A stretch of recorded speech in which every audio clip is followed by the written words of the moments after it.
ये खबर सुनी क्या?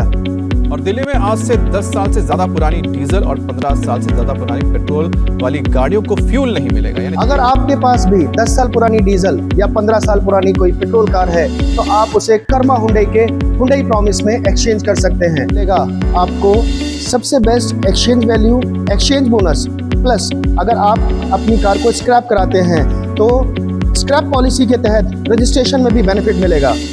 विजिट करें कर्मा हुंडई